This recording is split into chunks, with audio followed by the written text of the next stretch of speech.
स्वागत है प्यारे बच्चों आपका आपकी इस कक्षा में। आज हम आपकी पाठ्य पुस्तक हमारी दुनिया के पाठ 11 प्रकृति के कहर पर बात करेंगे। आइए पाठ की ओर चलते हैं। पाठ का नाम प्रकृति का कहर।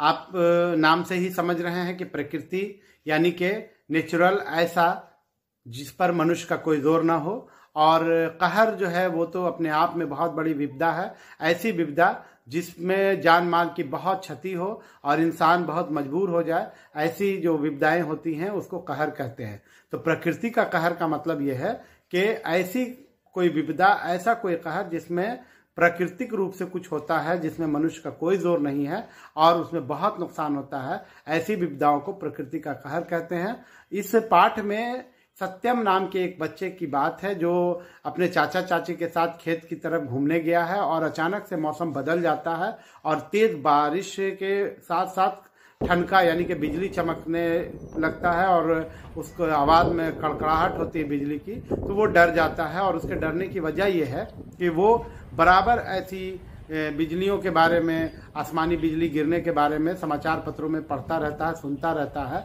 कि इसमें लोगों की जान चली जाती है और ये कितना भयावह होता है। आप इस वीडियो में देखिए जो मैं अब आपको दिखाने जा रहा हूँ। इस वीडियो को देखिएगा तो आपको भी याद आएगा कि आपने ऐसी बहुत सारी रातें गुजारी होंगी जब बहुत ज़्यादा बिजली चमकती है। इस पाठ में जब बिजली चमकने लगी और लोग डर गए तो लोग वो अपने घर की तरफ आ गए।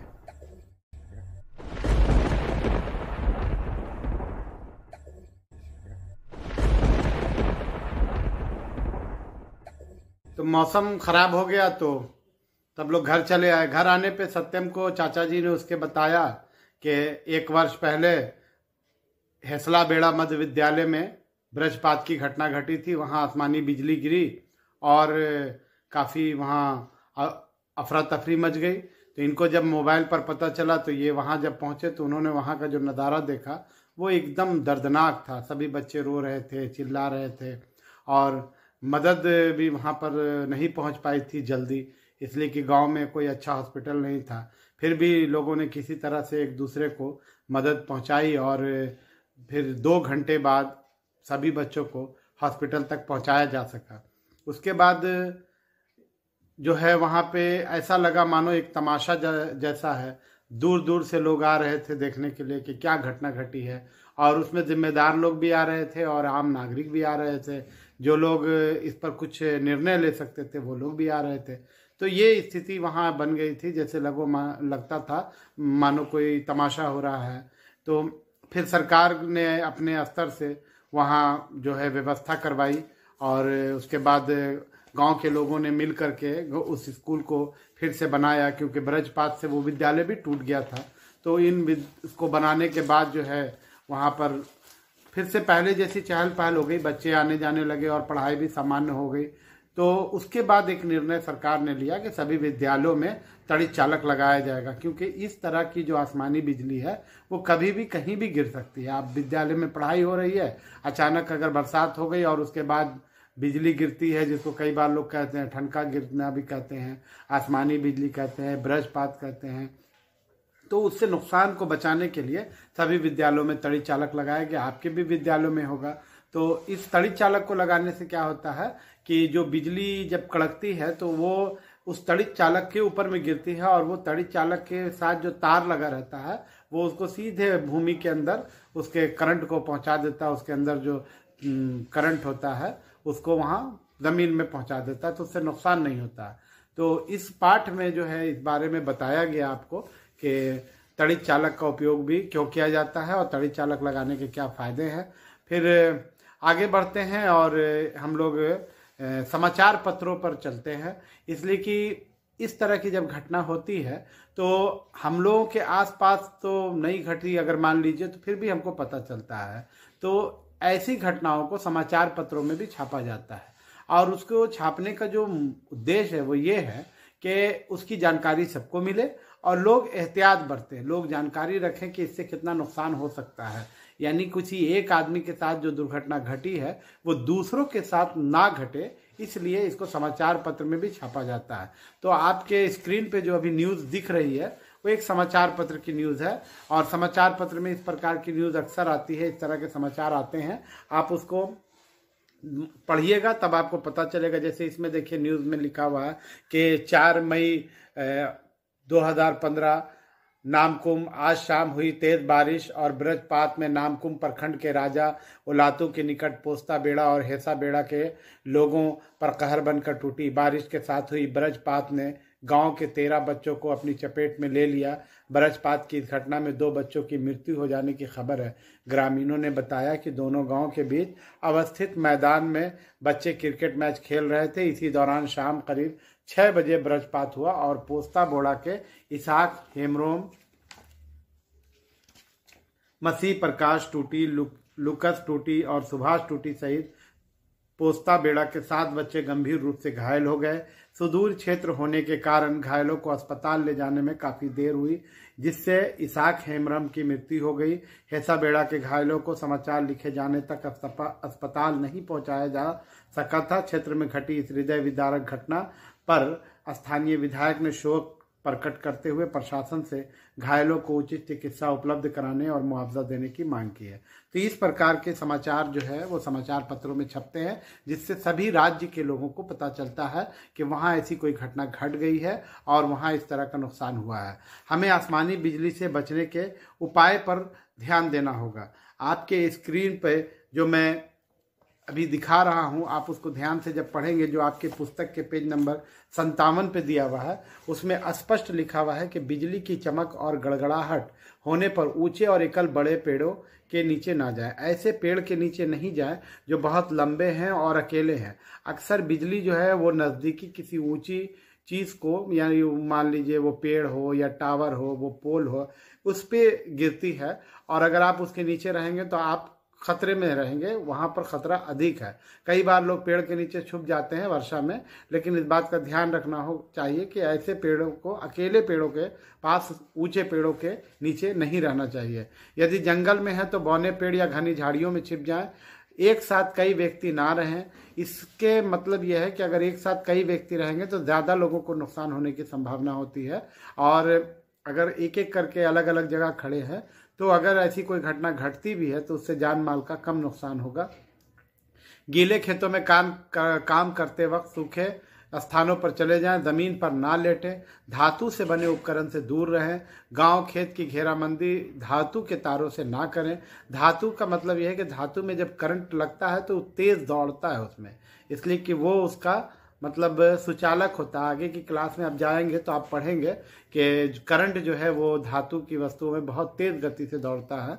तो आप घर में जो बिजली के तार है उसमें भी देखते होंगे, कभी कभी किसी को सुनते होंगे करंट मार दिया, जिससे बिजली से बल्ब जलता है, ट्यूबलाइट जलती है, आपका पंखा चलता है, टीवी चलती है, तो उसके तार कहीं पर अगर कटे हुए हैं तो उसके अंदर में जो धातु का तार होता है उसमें करंट रहता है, जिससे आदमी को लग जाता है। तो इसलिए धातु के तार से अगर कहीं घेराबंदी की हुई है तो वहाँ पर नहीं रहना चाहिए बिजली के समय। बिजली एवं टेलीफोन के पोल एवं टावर से दूर रहें। वाहनों की सवारी ना करें। कपड़ा सुखाने के लिए लोहे के तार का उपयोग ना करें। यदि संभव हो तो घरों में तड़ित चालक लगा लें। सबसे अच्छा उपाय है तड़ित चालक लगाना। तड़ित चालक में बिजली अगर आपके घर के ऊपर गिरी भी है तो वो घर को नुकसान नहीं पहुंचाएगी, आपको नुकसान नहीं पहुंचाएगी और आप सुरक्षित रहेंगे। आगे पेज नंबर 58 पे भूकंप का समाचार है कि पेपर में, यानी समाचार पत्र में भूकंप के बारे में एक खबर आती है और उसमें लिखा जाता है कि काठमांडू, यानी कि ये घटना काठमांडू से संबंधित है। नेपाल में भयानक भूकंप का सिलसिला बदस्तूर जारी है। 25 अप्रैल से 13 मई 2015 तक नेपाल में 202 भूकंप के झटके आ चुके हैं। नेपाल में करोड़ों रुपए की संपत्ति खाक हो गई है और 8000 से अधिक लोगों की जान चली गई है। नेपाल के लिए इससे उबरना काफ़ी मुश्किल होगा। नेपाल में 25 अप्रैल 2015 को 7.9 तीव्रता का भूकंप आया था, जिससे कई शहर जमींदोज हो गए।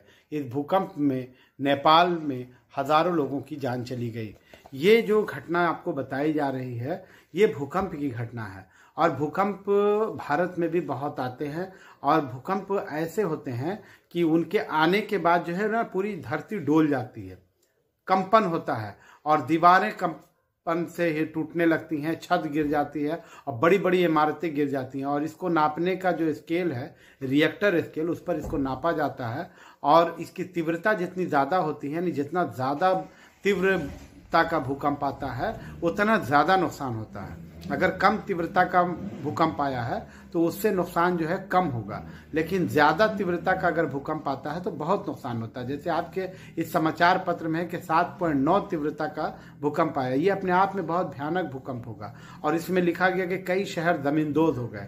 तो ज़मींदोज़ होने का मतलब होता है पूरी तरह से टूट फूट के बिखर गए और पूरे शहर में खाली मलबा है, मलबा, टूटे हुए इमारत के जो गिरे हुए मतलब ईटा पत्थर और जो छत गिरी हुई होती है उसको मलबा कहते हैं। तो वो सारे मलबे में शहर बदल गया है और मलबे के अंदर में लोग दबे हुए होते हैं।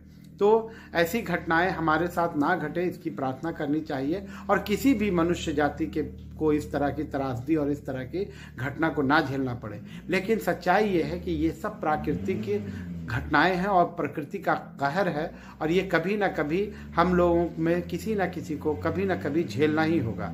तो हम लोग चाहते हैं कि आप बच्चे इस बात को सीखिए और जानिए कि इन घटनाओं में अपने आप को बचाने के क्या उपाय हैं। अगर ऐसी घटनाएं घट रही हैं तो उस समय हमें क्या उपाय करना चाहिए।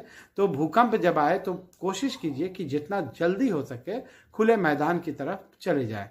और अगर मान लीजिए आप खुले मैदान की तरफ जाने का समय नहीं है और आप किसी ऐसी जगह पे हैं जहां निकलना मुश्किल है, तो बेंच, डेस्क या टेबल के नीचे छुप जाइए। उससे क्या होगा कि अगर किसी तरह की चट्टान या छत का टुकड़ा, कुछ भी दीवार उवार गिरेगी तो आपके बचने के कुछ चांस रहते हैं कि आप किसी टेबल के नीचे दबे हुए हैं, वहां थोड़ी आपको सुरक्षा मिलेगी। ऐसे प्रकृति के कहर और भी हैं, जैसे आपको बाढ़ के बारे में आपने सुना होगा कि बाढ़ आ जाती है, नदी का पानी बहुत ज़्यादा ऊपर उठ गया और कई गांव बह गए। तो इस तरह की चीज़ें भी होती हैं। तो इस पाठ में हम लोगों ने सीखा कि प्रकृति का कहर जो है वो इंसानों के कंट्रोल में नहीं होता, नियंत्रण में नहीं होता। इंसान ना तो उसे रोक सकता है और ना उसे शुरू कर सकता है। ये पूरे तरह से प्रकृति पर निर्भर है कि वो घटना कब घटेगी। तो इस पाठ में हम लोगों ने यही सीखा। आगे आपको ले जाने से पहले एक बात कह दूं कि QR कोड जो दिया हुआ है उसको स्कैन करना ना भूलिएगा। उस QR कोड में आपको जो भी जानकारी मिलती है उसको अपनी कॉपी में ज़रूर लिखिएगा। और इस पाठ को हम लोग यहाँ पर समाप्त करते हैं इसके साथ कि आपको हम एक पेज नंबर 59 पे जो गतिविधि दी हुई है, टेबल आपकी स्क्रीन पे अभी दिख रहा है, उस चार्ट को देखिए। उसमें लिखा हुआ आपातकालीन सेवा, पता, फोन नंबर, दमकल केंद्र, नज़दीकी अस्पताल, एम्बुलेंस, ये जो है सूचना हर जगह होनी चाहिए। आप अपने विद्यालय में भी इसको देखते होंगे। ये सूचना इसलिए अति आवश्यक है कि अगर इस तरह की कोई घटना घटती है तो वहाँ पे जो लोग बाद में पहुँचते हैं वो जितना जल्दी हो सके इन नंबरों पर खबर कर दें और लोगों को राहत पहुँचाने में मदद करें। असल जो काम है वो ये है कि ऐसी घटनाओं के बाद राहत के कार्य पर ज़्यादा जोर देने की ज़रूरत है और जितना जल्दी हम राहत पहुंचा देंगे उतना लोगों को सहूलत होगी। तो आप अपने घर में भी इस चार्ट को लगा के रखिए कि ऐसी परिस्थिति में हमें क्या करना है। आपातकालीन जितने भी नंबर्स हैं सबको अपने घर में लिखिए और स्कूल में भी लिख के रखिए, क्लास में लिख के रखिए। ये बहुत ज़रूरी चीज़ है। तो इसी के साथ ये पाठ यहाँ पर समाप्त होता है। हमारी मुलाकात आपसे अगले पाठ में होगी। हमने इसमें आपको जो वीडियो दिखाया है वो दोबारा एक बार दिखा रहे हैं। ऐसी बिजली जो कड़कती है इससे बचने की ज़रूरत है।